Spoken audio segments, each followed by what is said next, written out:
All right, welcome back. We're going into part two of this further reflections on the structural transformation of the public sphere by Jürgen Habermas.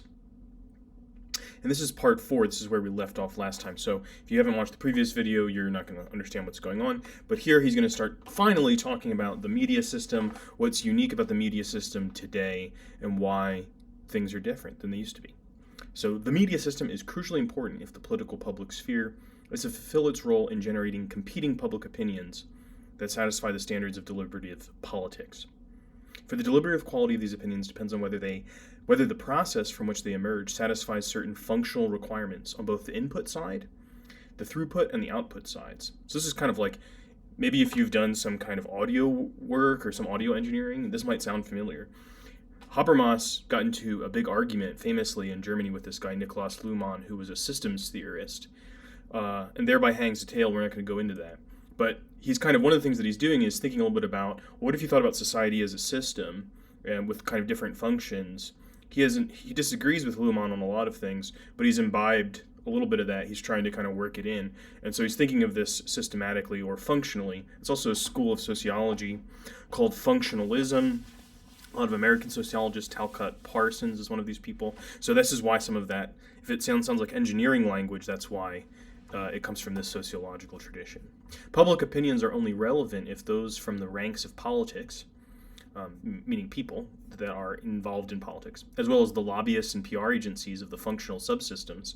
This is Luhmann's idea of societies made up of a bunch of different functional subsystems. And finally, the various actors from civil society are sufficiently responsive to discover the problems in need of regulation and to ensure the correct input.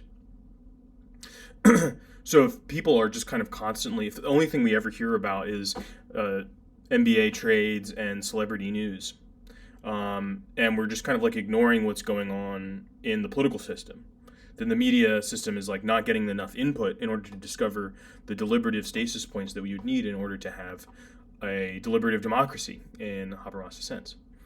And public opinions are only effective if the corresponding topics and contributions of those who produce the opinions find their way into the public eye, and on the output side, attract the attention of the wider voting population. Now, it is interesting that he puts that here a little between M dashes. Why the voting population we have to kind of remind ourselves. Well, this is going to be part of the political system in his idea of democracy, people who are voting members of democracy. I wonder whether democracy should only be limited to those who are voting. So, for instance, Greta Thunberg, when she started the climate strike movement, was not eligible to vote, I don't believe, in Sweden.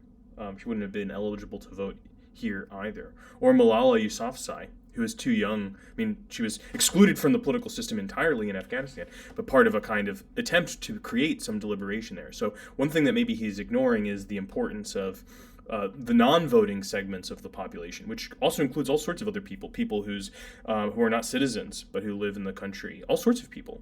People who choose not to vote for political reasons but might have a political message that's related to that should be part of the deliberation, things like that. Okay. Our primary interest here is in the media system responsible for the throughput. Although for civil society actors, face-to-face encounters in everyday life and in public events represent two local regions of the public sphere in which their own initiatives originate, the public communication steered by mass media is the only domain in which the noise of voices can condense into relevant and effective public opinions. Well, it's kind of a downer for someone like me who's like, I don't really have a shot at the mass media. I wasn't really that interested in trying to get a career in that area. I am kind of more focused on the educational face-to-face level of interaction, civil society, stuff like that. But here he's thinking of mass democracy. You might have a great town hall meeting.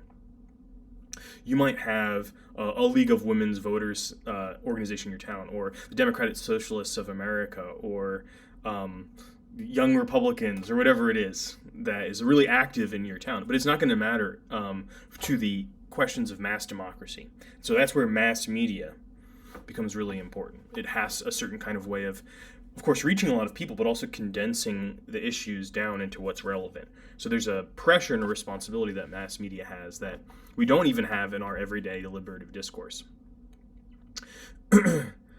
Our topic is how digitalization has changed the media system that steers this mass communication. We're like almost halfway through the whole article, and we finally got the topic. The technically and organizationally highly complex media system requires a professionalized staff that plays the gatekeeper role, as it has come to be called, for the communicative currents from which the citizens distill public opinion. So maybe you were part of this discourse online recently. People are like, don't gatekeep music. And then some people are like, we need to gatekeep music. There's an argument back and forth about like what bands you should go. Habermas is one of the gatekeep girlies. He's like, we gotta gatekeep the media a little bit. There's got to be some editorial function in order to make sure that democracy is working. Otherwise, we're just going to get flooded with irrelevant content. And that's something that I think a lot of people feel intuitively, even though we might be cautious about talking about gatekeeping. That doesn't feel very democratic. But people feel like, people talk about brain rot. So brain rot as being like something that takes a lot of your attention. It also like worsens your attention, worsens your ability to comprehend, worsens your ability to use critical reasoning, things like that. But also just a bunch of propaganda. I mean, it's not even brain rot. A lot of stuff that passes for political news coverage is not even in a disguised or kind of complex way. It's just propaganda. So how we have some kind of mass media, how do we develop a mass media system that will at least not be kind of openly propagandistic, will try to represent the various opinions that are relevant for deliberative democracy. Again, this is Habermas's point of view. I don't agree with all of this. I'm a little skeptical of some of it, but this part makes sense to me as why you would want it. You want some gatekeeping. Okay. The staff comprises journalists who work for the news services, the media, and the publishing houses. In other words, specialists who perform authorial, editorial, proofreading, and managerial functions in the media and publishing business. The staff directs the throughput and, together with the companies that manage production and organize distribution, forms the infrastructure of the public sphere that ultimately determines the two decisive parameters of public communication: the scope and the deliberative quality of the offerings. So how much stuff is relevant for us to kind of be talking about? What's in the news? What are the current events? What's going on? And what's the level of detail on that? You can see this very clearly when you look at different news organizations. If you look at the websites for something like CNN or what's another one? Like NBC News, ABC News. If you take like a television station's version of the news, even more so than CNN. CNN does have its own reporting. But like a television version's nation of the news, all of the links will just refer to other pages within the website. That's always that's always a red flag for me. If the news website only links to itself, because you can tell there that its function is about getting you to look at itself. And usually the quality of that reporting is also pretty bad, because it wants you to stay on the website in order to get advertising revenue. It's not going to kind of link you to the relevant information that you would need to read in order to understand what's being reported on, or things you might need to watch, stuff like that. How inclusive the reception of the published opinions actually is, how intensively and with what investment of time they are received on the output side. This is the audience, the public, so to speak. He's not calling it a public now because I think he's a little skeptical himself whether there really is a public here. On the output side, by readers and listeners, and are processed further into effective public opinions and the two aforementioned local areas of the political public sphere. So for him, there is a kind of top-down movement. In the original book, this is kind of what he was, in some sense, critical of. He was like, this is the transformation, but there's a lot of problems with it. Here, he's almost like, oh my God, we got to get back to this because the situation we have now is disastrous. So the media kind of filters all this stuff out. He's not talking about all the problems with that filtering process, which you could read manufacturing consent for a reason to see why. Okay, well, that filtering process might itself be propagandistic. But anyway, we get this filtering process, you get the public opinions, and then you're able to go back into the real live flesh of city council or calling your senator, because you now know what the opinions are, you know how to kind of work through them, you're an educated citizen of the public, blah, blah, blah, blah. Okay. Ultimately, so all of this depends on media users, specifically on their attention and interest, their time budgets, educational background, and so on. The influence of digital media on a further structural transformation of the political public sphere can be seen, for example, since the turn of the millennium, the 2000s, from the extent and nature of media use. Whether this change in scope also affects the deliberative quality of public debate is an open question. And it's going to remain an open question. But I think the vibe is in. Even if the jury is out, the vibe is in that brain rot. I mean, it's what you guys all say. Be like, it's brain rot. So people don't like to read anymore, blah, blah, blah, all this kind of stuff. I'm not fully convinced that this is all caused by social media and that it only goes in one direction. I think that there are some areas of democratic deliberation that are much more vibrant and more robust than they ever have been. There are areas that we talk about now as part of politics that were not even considered political before. And people are kind of able to make arguments about this in the public sphere. So, it's not easy to say whether it's all good or bad, but that's what he's talking about. Does it affect the quality of deliberations? As the relevant research in the fields of communication science, political science, and the sociology of elections demonstrates, especially studies on voter turnout and public ignorance, the values for these two dimensions of public communication, by democratic standards, were already anything but satisfactory prior to digitalization. However, they pointed to democratic conditions that fell short of stability, endangering crises. Today, the signs of political regression are there for everyone to see. Whether and to what extent the condition of the public sphere is also contributing to this development would have to be shown by examining the inclusiveness of the formation of public opinions and the rationality of the prominent opinions in the public sphere. I might throw in some other things, because inclusiveness, I wonder how he might talk more about what he means by inclusiveness. But for me, I think that there's also the part, and I think that young people are much more attuned to this than maybe Jürgen is the way that the media content actually affects who the people are that are watching it. That you don't just watch this stuff and you remain a kind of arm's length from it and then you decide deliberatively. You are actively formed by what you consume. You are what you eat. More so, but with social media, I guess, than food. Though a lot of social media is like, don't eat the seed oils, or whatever. There's all this kind of panic about consumption. Ironically enough, in the kind of like consumption of media, people are like, what are you eating? What are you putting in your body? This is a big topic for a lot of people. So I wonder whether this is one of the aspects that I would say is where Habermas's account falls short, is that he doesn't see the connection between the way that people are formed subjectively by the stuff that they have, so that their rationality is not kind of independent from the content that they consume. So the rationality of the subject and the rationality of the content can't be evaluated separately, in my view. Okay. Evidently, empirical studies of the latter face very major obstacles. How do we kind of like measure how good an argument is? Well, people keep trying to do this. I'm very skeptical. I think we have to use judgment. And some judgments are better than others. While data are available for media use, a theoretical quantity such as deliberative quality is already difficult to operationalize for procedurally regulated opinion formation in individual bodies such as committees, parliaments, and courts, but is even more difficult to operationalize for the unregulated communication processes and extensive national public spheres. And so operationalize here means, how do we make it into something that can become a variable for study? However, the data from a long-term comparative study of media use provides a basis to infer from an independent assessment of the quality of the media offerings that are being consumed to the level of reflectiveness of public opinions. So in some sense, he's like, okay, well, we can go with what the media looks like, the quality of the media, in order to determine whether the opinions would be good or bad. That's one way to do it. Before pursuing this question further, however, we need to get clear about the revolutionary character of the new media. For this is not just a matter of an expansion of the range of media previously available, but of a caesura in the development of the media and human history, comparable to the introduction of printing. What? Yeah.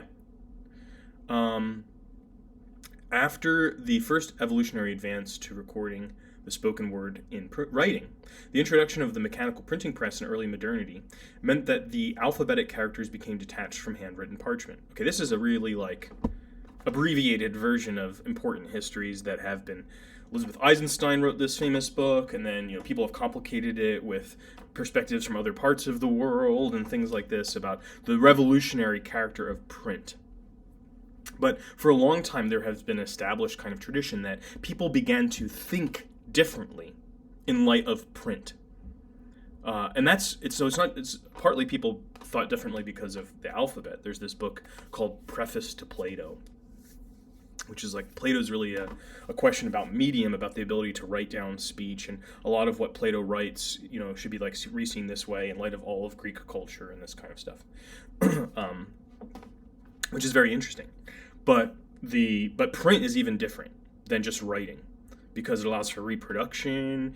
There's all sorts of things. Complicated books. Marshall McLuhan wrote probably his best book, I think, Gutenberg Galaxy about this. There's the Elizabeth Eisenstein book. So this is work in kind of the 20th century where people are starting to think about media.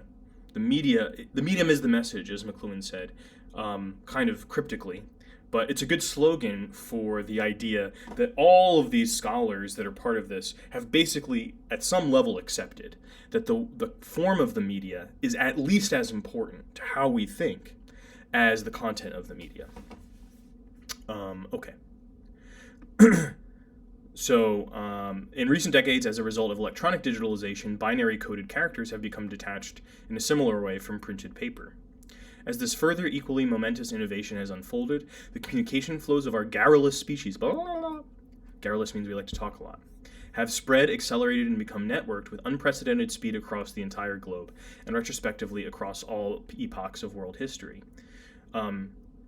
Rough Roman memes for SPQR teens or whatever it is. So people are kind of, taking historical material and then they can tweet it out. Why not?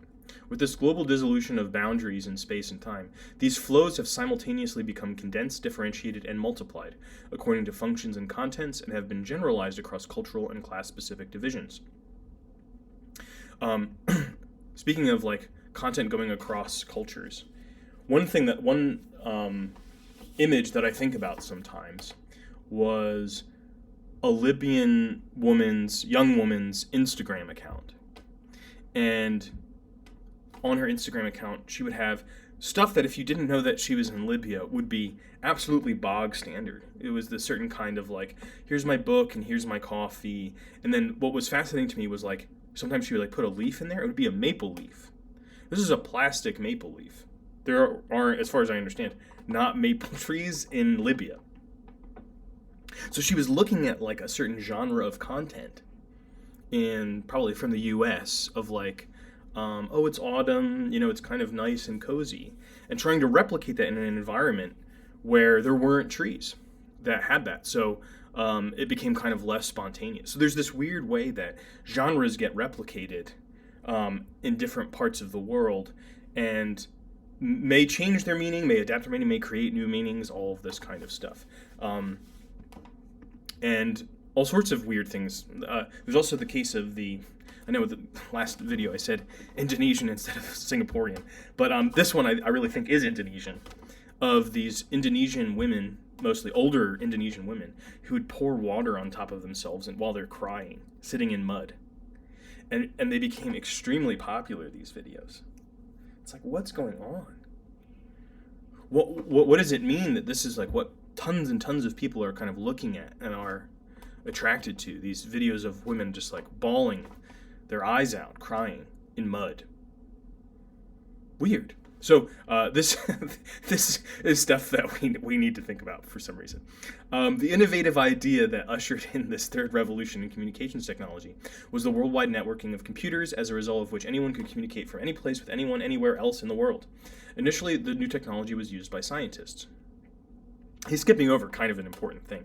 The World Wide Web, yes, he's about to talk about the World Wide Web, is in the 90s. But the internet begins kind of as DARPANET.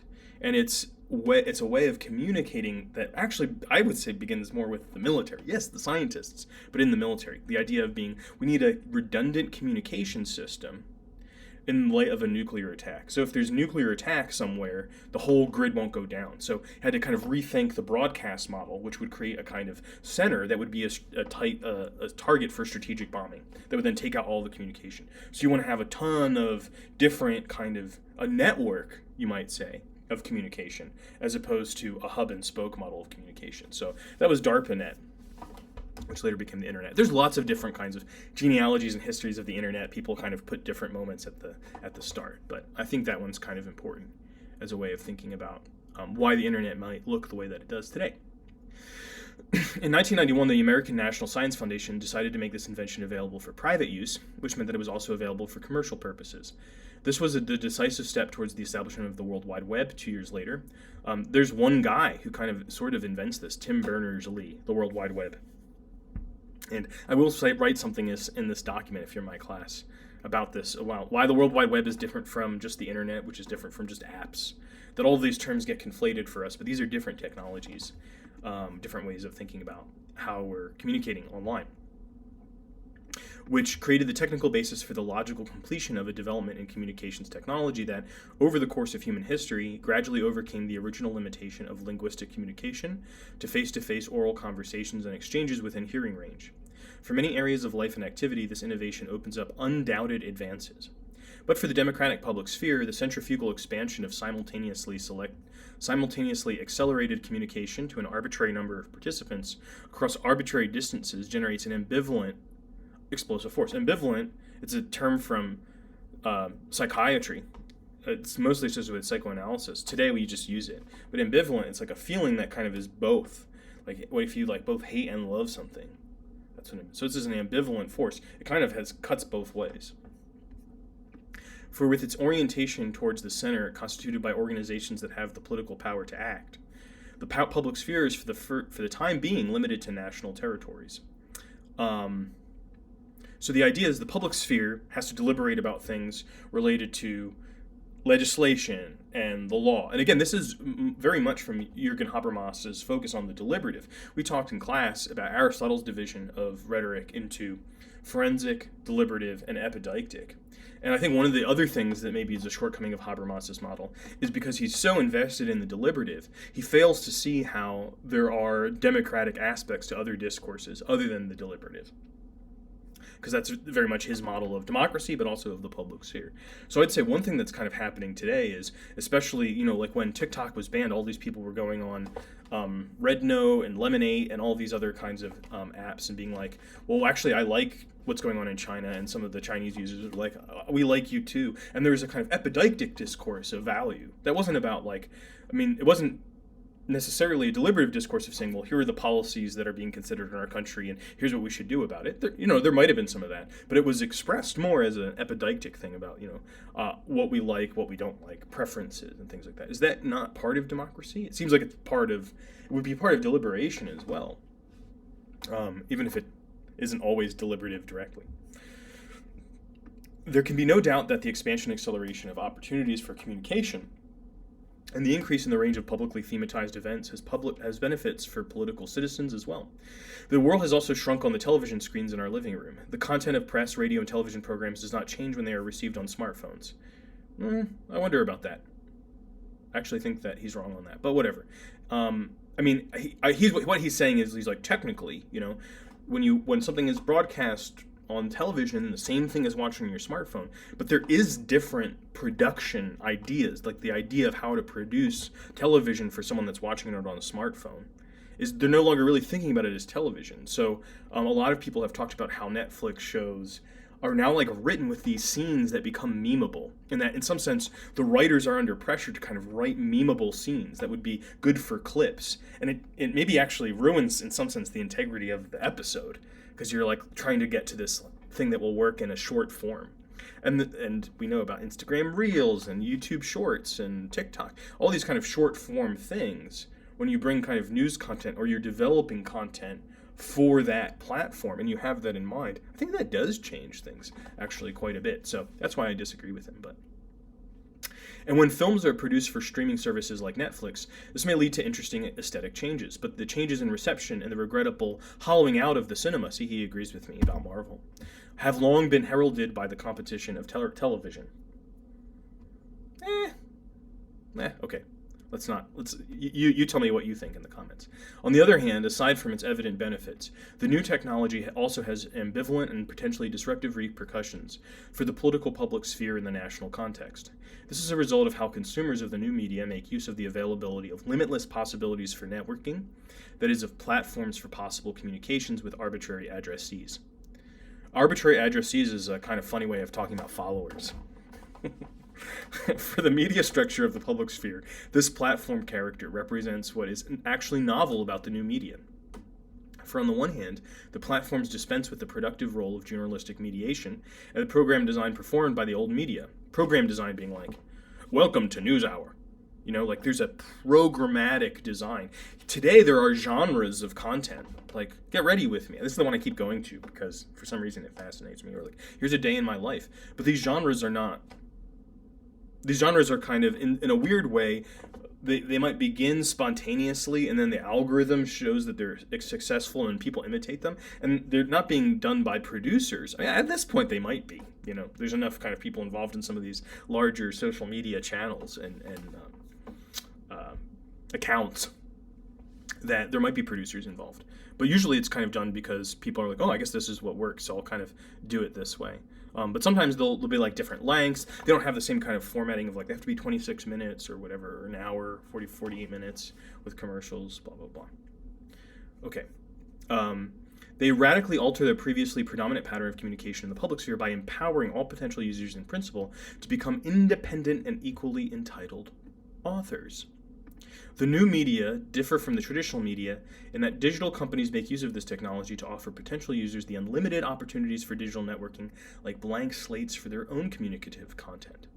Unlike traditional news services and publishers such as print media, radio, and television, these companies are not responsible for their own programs. So in the United States, this is part of a law, Section 230, so that social media platforms are legally not considered publishers, so they don't have the same regulatory requirements that publishers would have for their content. Now, they still have some, and there's all these congressional hearings that have in the past happened where they take Mark Zuckerberg and they wag their finger at him and saying, how dare you allow this stuff on your platform and things like that. But it still goes on there, so,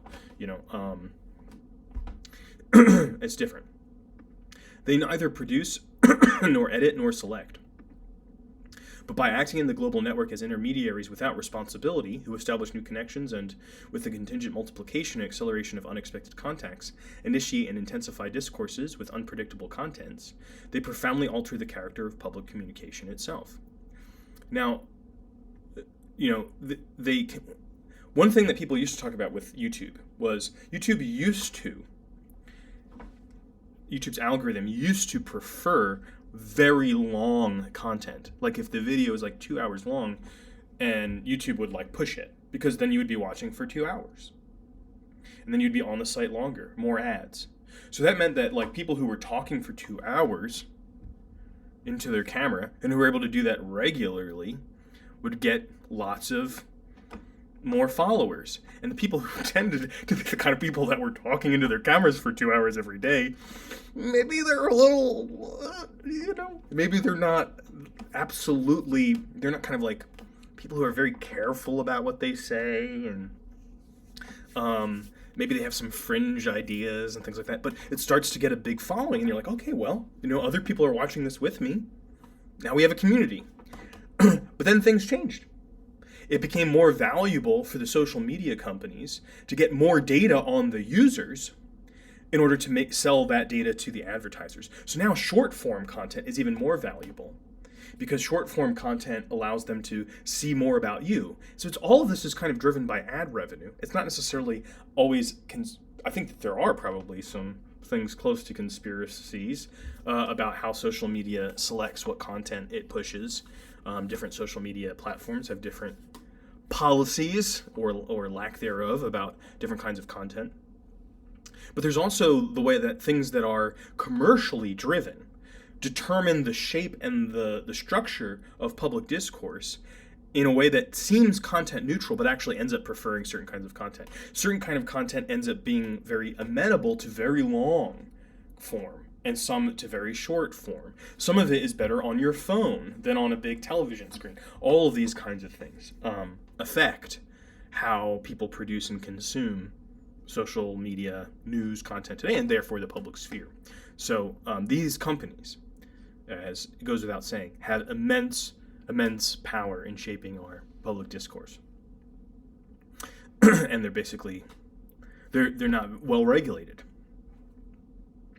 So broadcasts establish a linear and one-way connection between a broadcaster and many potential recipients. The two sides encounter each other in different roles, namely as publicly identifiable or known producers, editors, and authors responsible for their publications on the one side, and an anonymous audience of readers, listeners, or viewers on the other. In contrast, platforms provide a multifaceted communicative connection open to networking that facilitates the spontaneous exchange of possible contents between potentially many users. The latter are not differentiated as regards their roles by medium alone. Rather, they encounter each other as participants in communicative exchanges on spontaneously chosen topics, who are in principle equal and self-responsible. So I read this novel recently, which is mostly about the experience of being online, being in, as it says in the novel, in the portal. So this is by Patricia Lockwood, called a novel called No One Is Talking About This. And in the novel, which is sort of fragmentary, almost like a bunch of posts, she gets kind of internet famous for a post that says, "Can dogs be twins? Can a dog be twins?" Sorry. Can a dog be twins? Right? And it's kind of funny. It's like what people end up talking about is spontaneous, at least in the sense that stuff like that could become really popular, and then people would be like, "That's a funny thing to think about." Yeah, and I'm sure you could supply your own examples.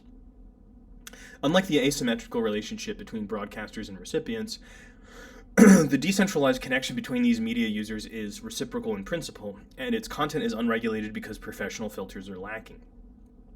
The egalitarian and unregulated nature of the relationships between participants and equal authorization of users to make their own spontaneous contributions constitute the communicative pattern that was originally supposed to be the hallmark of the new media. Today, this great emancipatory promise is being drowned out by the desolate cacophony and fragmented self-enclosed echo chambers. And so here he's going with the echo chamber thesis. And the echo chamber thesis, Cass Sunstein is, I may even throw this into the syllabus. Someone who wrote influentially about this idea that what's happening to discourse online is that we're all kind of being shoved into people who agree with us, and so we're in echo chambers, and that leads to a kind of more extreme views. That view, I think, has become the standard view. That's how most people understand what's happening online when they think about what's happening online in terms of political polarization and stuff like that. There's some other views that would challenge the echo chamber view, but anyway, Habermas seems to subscribe to that view. The new pattern of communication has given rise to two remarkable effects for the structural transformation of the public sphere.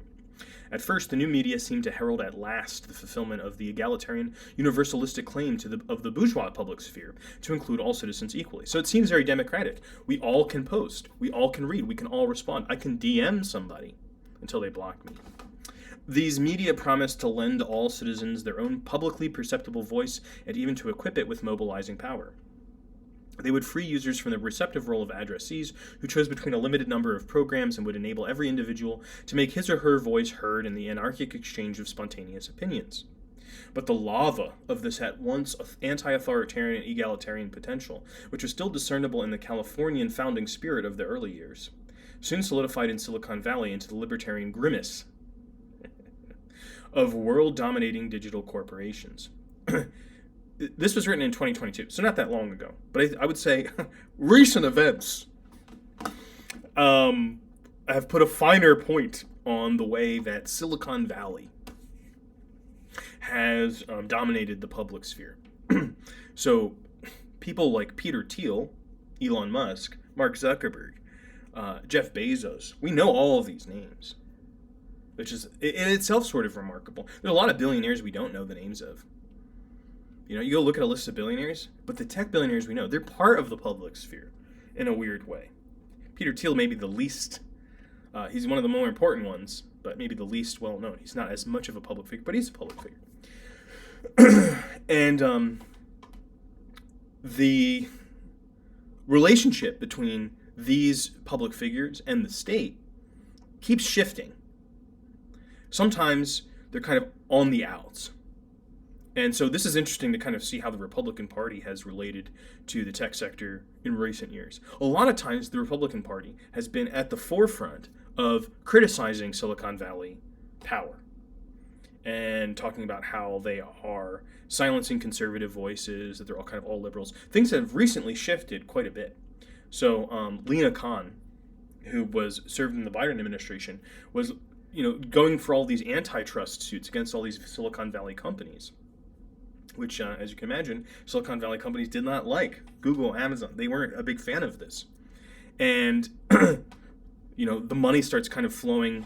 The money was always going in both directions, but money kind of going more to the Republicans, being like, we might get a more favorable regulatory regime or lack thereof under the Republican Party. And then the rhetoric changes there as well. So it's interesting to kind of follow some of those lines and see who wants to cozy up to Silicon Valley and who wants to kind of break apart on the basis of different parts of our public discourse, different forms of legislation that are being pursued or not pursued. Right now, obviously, Elon Musk, so people are talking about Elon Musk as being almost like a shadow president. Is that an exaggeration? I'm not really sure.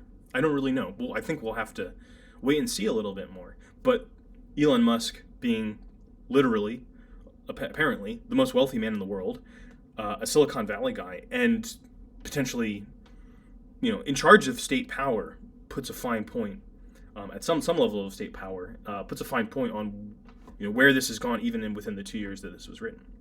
Okay, so moreover, the worldwide organizational potential offered by new media is at the service of radical right-wing networks, as well as the courageous Belarusian women in their sustained protest against Lukashenko. So in Belarus, there's this guy, Lukashenko, who's sometimes called the only dictator in Europe. And I think it's fair to say that he's one of the more famous authoritarian leaders in the world. Lukashenko has, I think they're like just about to have another election, and people are like, well, the election's already fake. I mean, we already know the outcome of the election. It's that kind of a situation there in Belarus. One effect is the self-empowerment of media users. The other is the price the latter pay for being released from the editorial tutelage of the old media, as long as they have not yet learned to make good use of the new media. Just as printing made everyone a potential reader, today digitalization is making everyone into a potential author. But how long did it take until everyone was able to read? So, okay, sure, everyone's got the Gutenberg Bible, but not everyone is literate immediately. And so Habermas is saying this. I do feel this is a little bit condescending. At least a little bit condescending, isn't it? To be like, well, people just don't know how to be authors yet. You have to have some kind of education or training. And I think that's probably, there's in some sense that's true. But I guess it really depends on what you imagine authorship to look like. Maybe authorship itself has already changed. It's not the print public sphere. It's not the bourgeois public sphere. So are you an author, or should we go with what people call themselves? Are you a poster? Is being a poster the same thing as being an author? I think that Habermas is missing. Habermas is old AF. Habermas is not in touch with a lot of things that are going on online. Even though I think he's doing a fair job here of kind of laying out some of these things, it's still useful to read him. But one thing I do think he really misses here, in terms of his actual critical analysis, is that people online are not authors. Someone who is an author is responsible for what they write, legally, among other things. To be an author means that I have to if someone sues me for defamation, I kind of appear in court on the basis of that. It's not to say that people posting things can't get into legal trouble, Post a certain kind of thing, the FBI might show up at your door. But being a poster is not being responsible in light of a public that is reading in the same way. So we actually have a different category of that relationship, which is posting. And I actually think that it would be better to accept the actor's term, poster, or posting, as a way of understanding what's different about discourse on social media rather than authorship. But anyway, this is the analysis that he's giving, not my analysis. The platforms do not offer their emancipated users any substitute for the professional selection and discursive examination of contents based on generally accepted cognitive standards. This is why there is currently so much talk of the eroding gatekeeper model of the mass media. This model in no way implies the disenfranchisement of media users. It merely, so disenfranchisement means technically that you lose the vote. The franchise is the vote. When we talk about a media franchise or a fast food franchise, this ultimately comes back to the fact that they get to vote at a shareholders meeting or something like that, right? So someone who's disenfranchised is someone who's not able to make their vote heard. So disenfranchisement sometimes is also a way of thinking about someone being disempowered generally. Okay. It merely describes a form of communication that can enable citizens to acquire the necessary knowledge and information so that each of them can form his or her own opinion about problems in need of political regulation. So you can see also that he has kind of a European view here. Libertarianism, this kind of view of liberty, is much more popular in America than it is in other places. That's changing. You have Javier Milei in Argentina. There's a lot of places where a kind of American version of libertarianism has, within especially cryptocurrency kind of discourse, is becoming more popular around the world.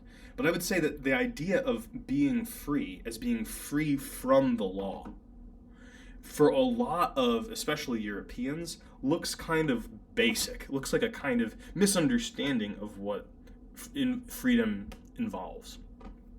And we could kind of do a whole bit of political analysis on that. So every year when I do some kind of analysis of like what are the greatest books ever written in book form or any of these things, Ayn Rand's novels are always, like, from the reader's point of view, always at the top.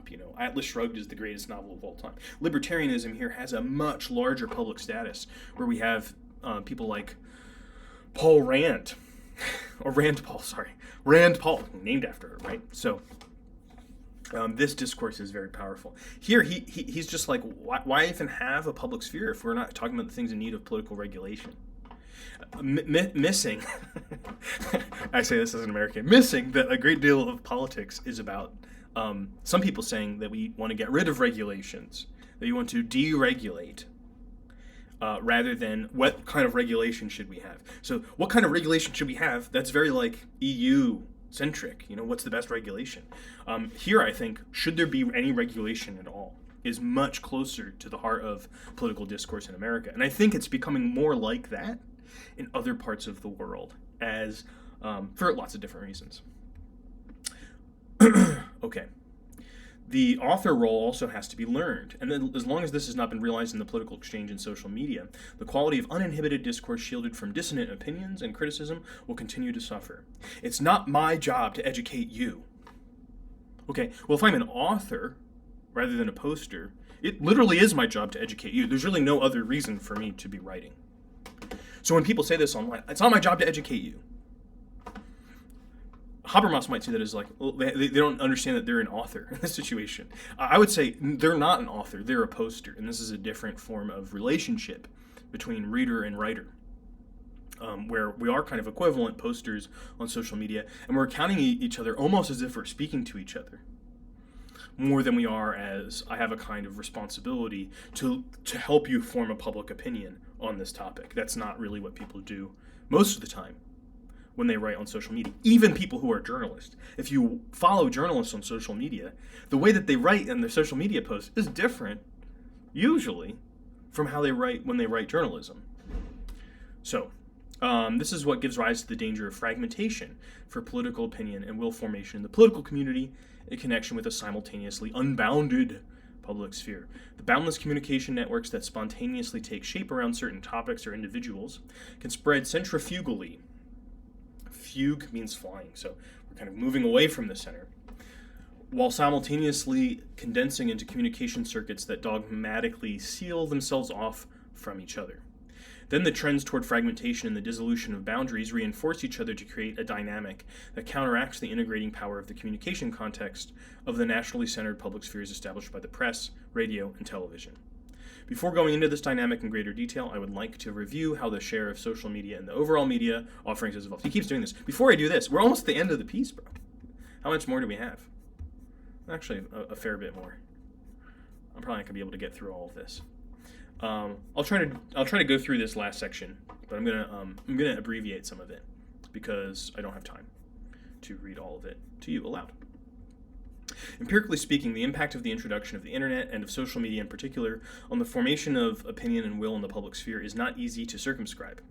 However, the findings of the long-term study on media use in Germany conducted by national broadcasters permit some rough conclusions about changes in media offerings and how they are used. There was a considerable expansion of offerings, first as a result of the introduction of private television, and then above all as a result of the wide range of online options. We're like, introduction of private television, what do you mean? Well, there used to be, even in the United States, 3 channels. And then there is cable. So you could think about cable news today that dominates. CNN, Fox News especially. Rupert Murdoch, who's originally Australian, revolutionized the Anglosphere news media in Australia, in the UK with the tabloids there mostly, and then in the United States with Fox News. So this is private television, not public television. And public television had different kind of regulations that it had to respond to. So this holds not only for the national level, since the internet also makes a large number of foreign press, radio, and television programs available. Interested people from around the world were able to watch the storming of the Capitol live on CNN. Correspondingly, this time budget invested in daily media consumption has ballooned. The usage time for all media has risen sharply since 2000, but peaked in 2005. Since then, it has leveled off at a saturation level of an astounding 8 hours a day. 8 hours a day of media use. So, for me, I'm like, yeah, obviously, I'm like at work on the computer. I would be interested to see what the study actually says. It wouldn't surprise me if it's not even including the time that people are just on the computer for work. It's only talking about kind of social media content. Because people used to watch TV for 6 hours a day. So are you on, you can look at your usage data in your phone, see how often am I on this app, how many hours a day, and you might go groan and be like, oh my God. Well, think about this, 8 hours a day, that's the average for everybody. So everyone's like mainlining this stuff all day long. Obviously, this is going to affect what kind of world we live in. The proportions of the different media have shifted over the decades. Okay, this is probably very interesting data, but I'm going to skip this part because it's like too in the weeds for us. I'm just going to go to the end. The daily time spent reading digital texts among the population as a whole, 18 minutes in total, 6 minutes of which are spent on newspapers and magazines, is an indicator of this. Okay, that is kind of crazy to me. 6 minutes a day is the average for newspapers and magazines. That's got to be partly because some people aren't reading at all. They're not reading stuff. It doesn't make sense for me to read 6 minutes a day. In order to read like one article, I have to read other things. Like it takes me a while to understand what's going on, even if I'm just flipping through headlines. So I think I probably read. News a little bit too much, maybe every day. But if you're spending 18 minutes on the news reading, you don't know what's going on.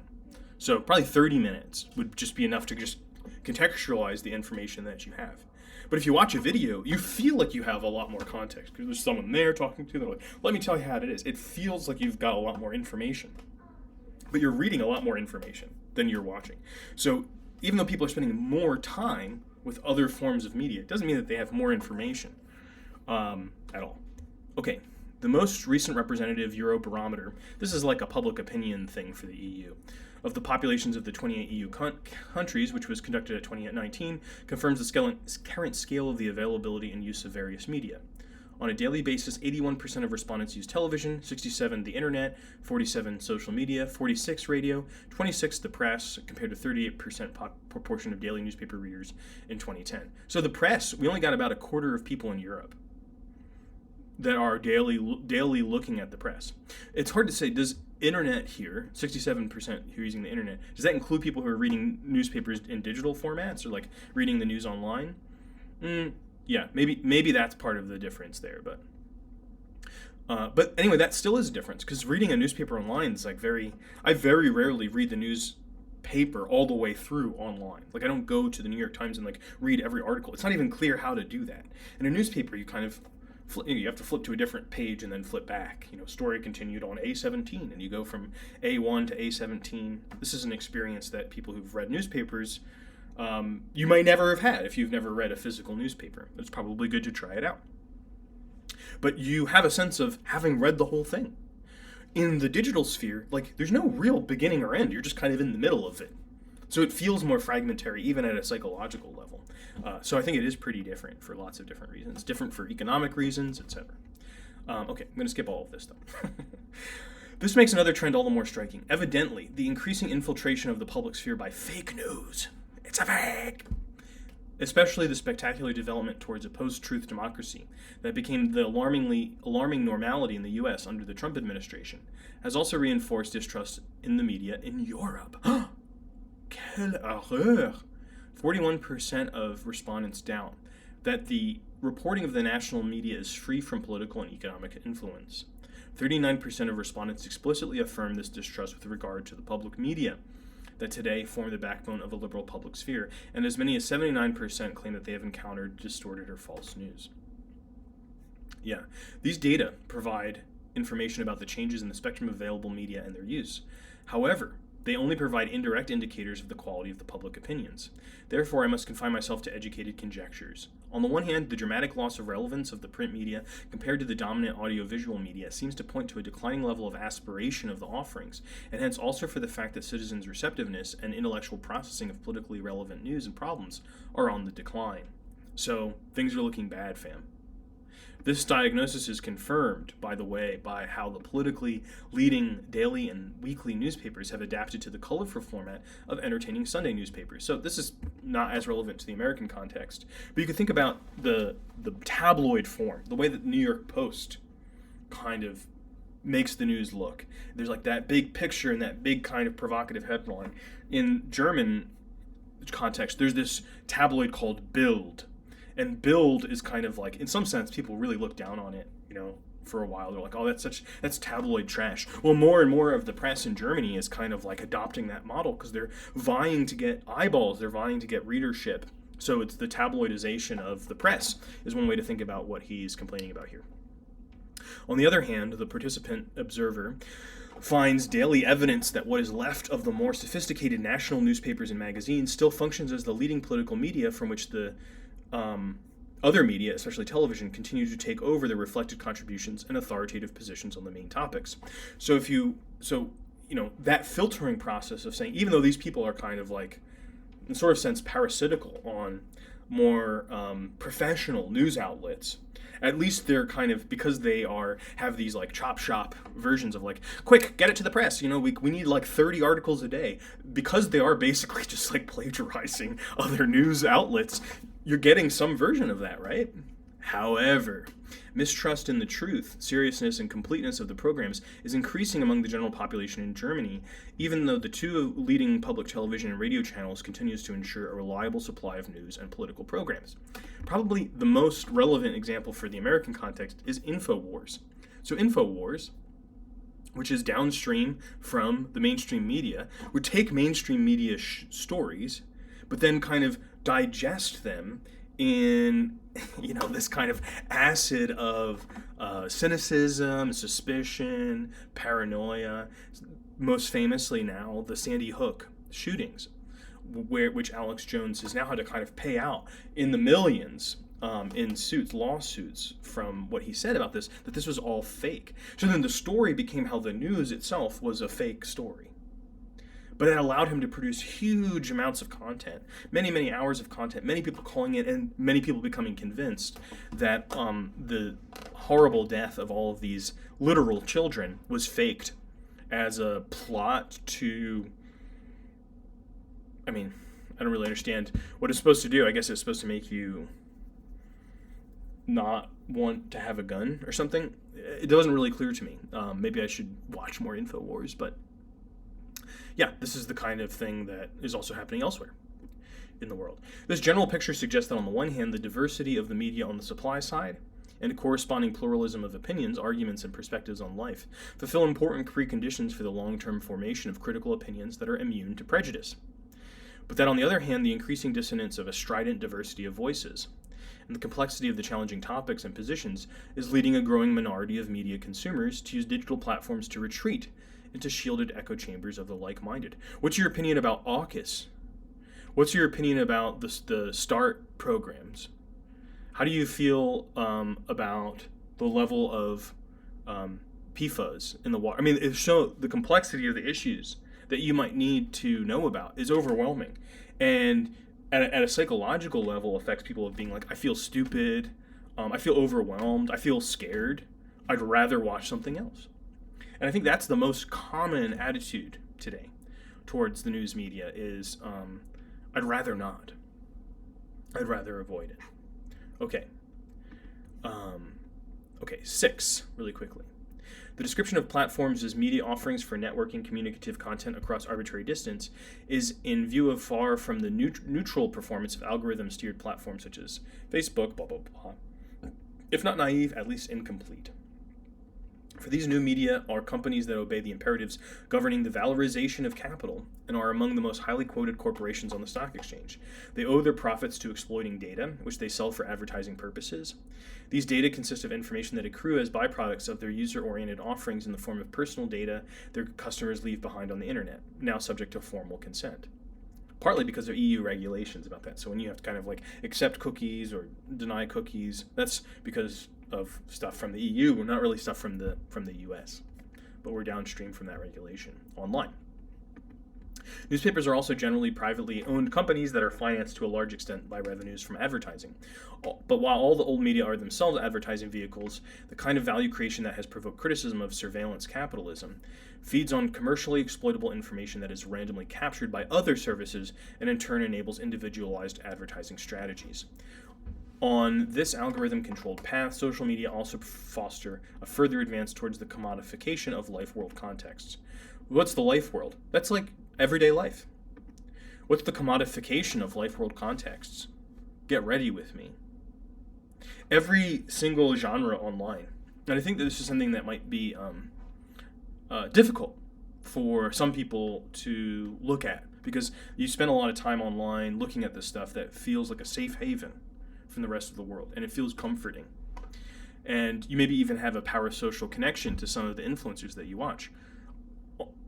Every influencer, if they are doing it full time, is somehow having to make money off of it. And sometimes they make money off of this by commodifying their own life. And I think some people, like, there's a moral kind of question about this with family vloggers, people who do this with children. Why is it only a problem if you do it with children? What if you are just like a young person living on your own?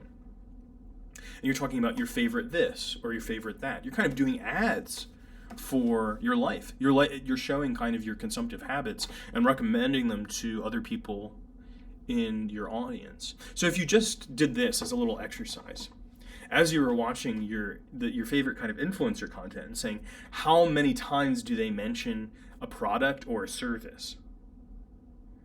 And how often does it seem like, am I conscious of it being an advertisement?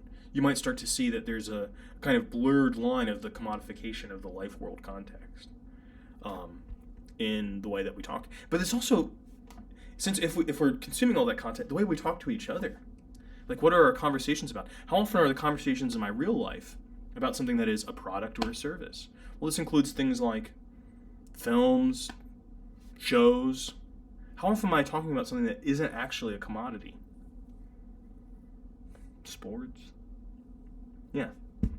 And he's like, okay, so when people say we live in a consumer society, it's not just the fact that we have to buy stuff. Yes, we have to buy stuff. But that all of our values are kind of oriented in our private life worlds around commodities. One way that I like to think about this is the power, or the way that people use reviews. So there's the unboxing videos, there's the fast food reviews. There's like a review for every single possible thing that you might want, a kind of review genre of it. Well, what's the review telling you? Well, you could have a public sphere that would be like, here's how I evaluate this as like a work of art. Here's what it means, and here's the kind of significance I think it has. But most of the time, even people that I think are doing like interesting versions of reviews like that, they do it at the level of the commodity. So like they'll do it at the level of one album, at the level of what can be bought. Why not criticize something that's kind of organized differently? Other than that, it's not even possible to think about it, because ultimately it's going to come down to, should you buy this or not? That's what the review will do. Okay, ethics in gaming journals. The informative explains why the advance towards platformization of the public sphere is creating difficulties for the traditional media, both economically and in view of dwindling journalistic influence and weakening of professional standards. Since there is a correlation between circulation and advertising revenues, the decline in demand for printed newspapers and magazines is jeopardizing the economic basis of the press. And thus far, the press has not found a really successful business model for commercial sales of digital formats, since on the internet is in competition with the new media that offer their users corresponding information free of charge. The result is cutbacks and precarious employment conditions with negative effects on the quality and scope of editorial work. So legacy media is affected by this in the obvious ways that he just talked about it. So that can mean things like no more copy editors, which has happened at I think there was some kind of laying off of copy editors at either the Washington Post or the New York Times. People who kind of like review the work for proofreading levels. There's been so many more like proof level errors that I've seen in internet journalism than when I started to read the newspaper. And it's kind of odd in some way, because on the internet they update articles all the time. They can update this stuff, and sometimes they will. And on legacy media things, they will update it. Usually, if there's like a proofing error, which leads to other problems of like, how do you know what version of the article you're reading? And you have to kind of go to the Wayback Machine and kind of compare all these versions if you wanted to like seriously pin down what you were referencing, because it's kind of always dynamic and always changing. But there's also just like the level of what journalists do for a story. How long are they given by editors to pursue a story? If it's investigative journalism, how much is a newspaper going to invest in that? Because investigative journalism takes a long time, and you're not necessarily producing a story every day, every week.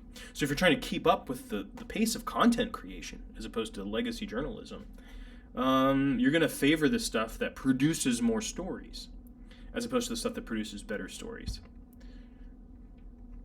With the alignment of political programs with offers of entertainment and consumption addressed to the citizens as consumers, we touch on trends towards depoliticization that have been observed in media research since the 1930s, which are evidently intensifying as the result of the availability of social media.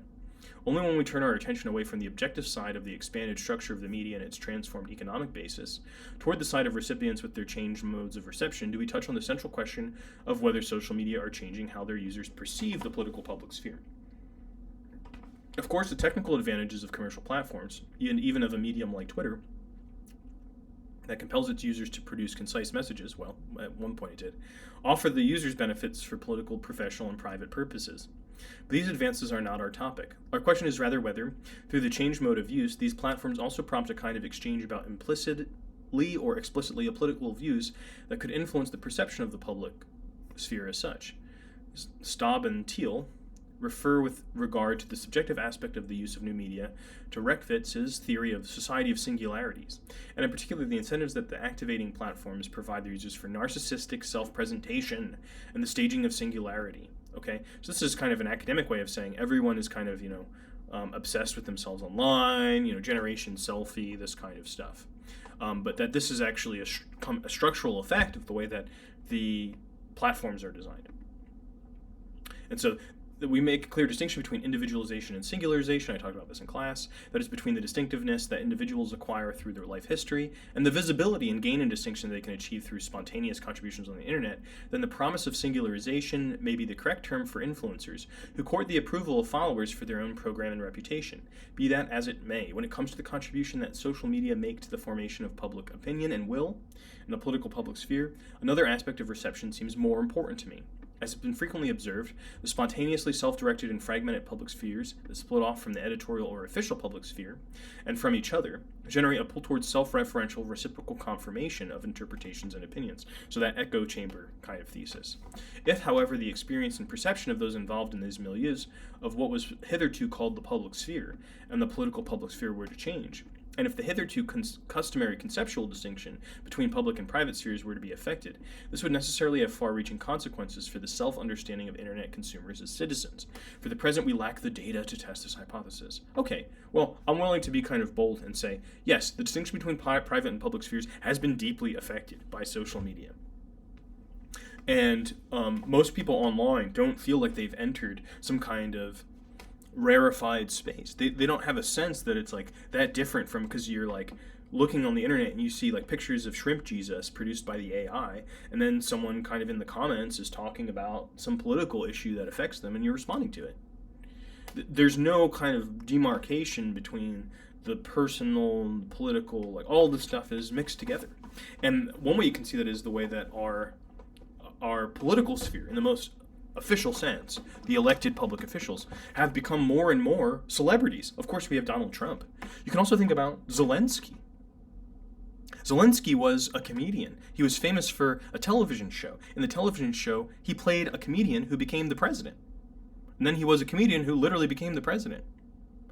So many people in the Cinque Stelle movement, the 5-star movement in Italy, there was a guy who was a comedian who became the leader of that. So there's this thing about people who are funny. That's an interesting little aspect of it. But people who are famous, that celebrity is a way of being political today, or getting kind of political office, because the personality, we used to call it kind of cult of personality, but the cult of personality today is celebrity. It's not kind of within some kind of, communist party formation and we decide on it. Celebrity tells you what is kind of what the cult of personality is going to look like today. The social basis for the legal and political differentiation of the public sphere from the private sphere of economic, civic, and family intercourse has not undergone any structural change during the period under consideration, for the capitalist economic form is itself based on this separation. In constitutional democracies, this structure has also been reflected in the consciousness of citizens, and their perception is the crucial issue. Citizens are expected to make their political decisions in the field of tension between self-interest and the orientation towards the common good. So you have to kind of think about what you need, and you have to think about what's good for the country, well, or for the political body that you're part of. If people just do not care at all about the common good, like even if the common good is myth, like if the myth goes away, we're not going to like be in the truth. We're going to be with another kind of maybe more brutal myth. A brutal myth about how the transparency of self-interest and how easy it is to see what's in your favor. There are all of these stickers on gas stations of Biden pointing to the pump, being like, I did this, gas prices are up. And people are like, so it's in your self-interest to vote for Donald Trump. Last I checked, the gas prices are actually gone up a little bit. So the idea that there's like a clear way to understand what would kind of financially benefit me in the political system is a reduction of the complexity of the political system in some basic way, I think. A lot of the time, if we don't have a rich, robust, deliberative discourse that's telling us about what these issues are about, issues about unionization and job creation and economic growth and climate change, how all of these things are related together, that's a lot to deal with, a lot more than we probably are talking about in our electoral politics today, usually. What is constitutive of the public sphere is not the disparity between active and passive participation in discourse, but rather the topics that deserve shared interest and the respective professionally examined form and rationality of the contributions that promote mutual understanding about common and different interests. The spatial metaphor of distinction between private and public spaces should not mislead us. The decisive factor is the perception of the threshold. This perception also is shared by the social movements that create counterpublics to combat the narrowing of vision of the media public. So, here counterpublics used to be a kind of critique of Habermas. And he's like, look, I've taken it on board. This is how the counterpublics relate to the general public, is that they're protesting against a narrow version of the public in the media. Okay. We'll read Nancy Fraser and Michael Warner, and they might give you a different sense of what the counterpublic is really about. Moving on. Very quickly. It is true that since the emergence of media societies, nothing essential has changed in the social basis for the separation of public sphere from private spheres of life. I actually profoundly disagree with that, for a very simple thing about the gendered quality of the private sphere, which historically around the world was pretty pronounced, and since the second half of the 20th century, the recruitment of women into labor participation, also a kind of global phenomenon, has profoundly affected the relationship between the public and the private spheres. And that has something to do with media as well. But, okay. In the literature and communication studies, one increasingly encounters observations of a trend away from traditional perceptions of political public sphere and politics itself. In certain subcultures, the public sphere is no longer perceived as being inclusive, and the political public sphere is no longer seen as a space of communication for generalization of interests that include all citizens. Therefore, I will try to explain a hypothesis and render it plausible as such. As mentioned, the internet opens up virtual spaces of which users can take immediate possession as authors in a new way. Social media create freely accessible public spaces that invite all users to make interventions that are not checked by anyone, and which, as it happens, have also long enticed politicians to exert direct personalized influence on the voting public. This plebiscitary public sphere, a plebiscite's like when everyone gets a vote on a topic, or on a ballot or something, which has been stripped down to like and dislike clicks. Where's the dislike click? It's not even dislikes, bro. There are no dislikes. Rests on technical and economic infrastructure, but in these freely accessible media spaces, all users who are, as it were, released from the need to satisfy the entry requirements of the editorial public sphere, and from their point of view have been freed from censorship, can in principle address an anonymous public and solicit its approval. These spaces seem to acquire a peculiar anonymous intimacy, According to previous standards, they can be understood neither as public nor as private, but rather as a sphere of communication that had previously been reserved for private correspondence, but is now inflated into a new and intimate kind of public sphere. We could say it's the parasocial. That's the new and intimate kind of public sphere. There is more stuff here that I think is worth doing, but I'm like running out of time. I'm going to read just like a kind of random selection of paragraphs. That one doesn't seem that interesting. One symptom of this twofold strategy. Okay, what's the twofold strategy? We got to figure out what the twofold strategy is. From a point of view fortified by the mutual confirmation of their judgments, claims to universality extending beyond their own horizons become fundamentally a suspect of hypocrisy. From the limited perspective of such a semi-public sphere, the political public sphere of constitutional democracies can no longer be perceived as an inclusive space for possible discursive clarification of competing claims to truth and generalization of interests. Precisely this public sphere, which hitherto presented itself as inclusive, is then downgraded to one of the semi-public spheres competing on an equal footing. So he's talking about this critique. A lot of it is an academic critique of the political public sphere, of being like, well, that's only for the rich and powerful. There's so many clear sociological barriers to entry. The interests that are kind of represented there are the false pseudo-interests of a class of donors, or of white supremacy, or, there's all these different critiques of it. And he's like, so that public sphere is actually thought about as being only semi-public. It's kind of not legitimate. That's the critique of his own theory of the public sphere. And here's his sort of defense.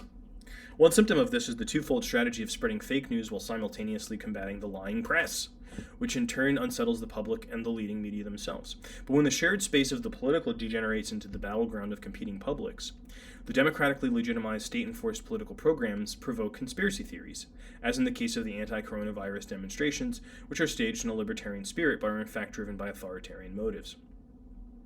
These tendencies can already be observed in member states of the European Union, but they can even take hold of and deform the political system as such, if that has been undermined and riven long enough by social structural conflicts.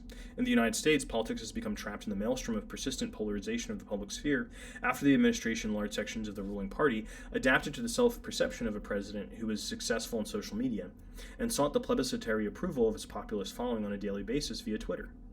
Though we can only hope temporary disintegration of the political public sphere found expression in the fact that, for almost half the population, communicative contents could no longer be exchanged in the currency of criticizable validity claims. It is not the accumulation of fake news that is significant for widespread deformation of the perception of the political public sphere, but the fact that fake news can no longer even be identified as such. And so, okay, I'm going to end here, but with a little bit of commentary. I really disagree with this part of what he's saying. Partly because I disagree with the history of it. In last term, I did a section in this class about the Dreyfus Affair. The Dreyfus Affair was this moment in which this anti-Semitic conspiracy against this Captain Dreyfus led to a polarization of the French public, mostly happening through newspapers at the time. It's a very complex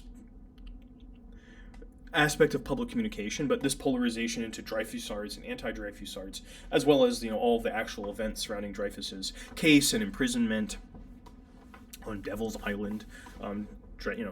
Dreyfus was wronged. It's pretty clear from the evidence that we now have, and Émile Zola wrote this famous piece about it. Blah blah blah. So there was this kind of conspiratorial polarization that was possible in the so-called bourgeois public sphere and in print media.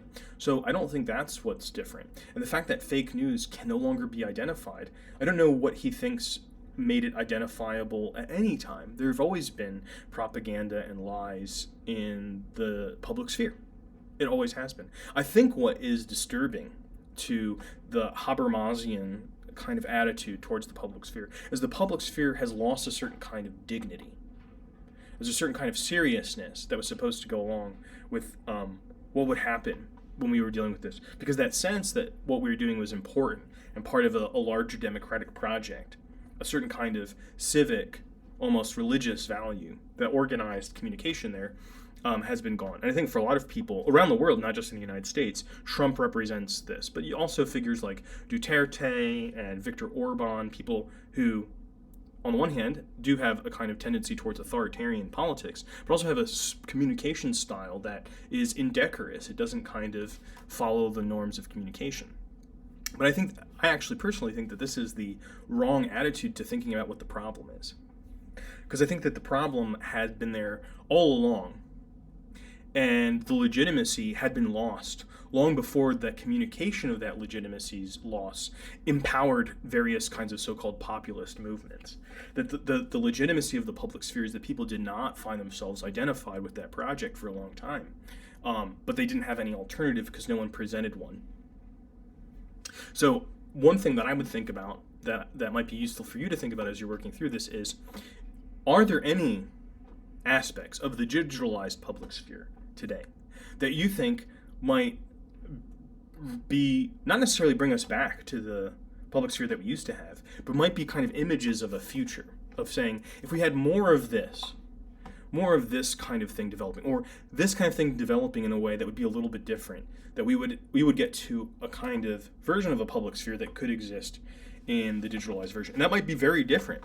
It might not be kind of one organized, fragmentation might end up being a kind of value as opposed to a problem in this kind of public sphere. So I think rather than thinking about it just from the point of view of diagnosing all of the problems, which are very perceptible and very palpable for a lot of people today, including myself, is to think about, well, there were probably problems before too, even if we don't know our history about the public sphere as well as someone like Habermas might. And what are the aspects of what's going on online today that we'd actually like to encourage? So think about that and maybe develop a little bit of critical hope alongside all of this kind of bad news here. So anyway, there's a version of the Habermas. This is a starting point for thinking about the public sphere. And as you can tell from even my commentary here, the starting point often, as all good starting points when we're talking about critical discourse, is we have something good to disagree with. Okay, see you next time.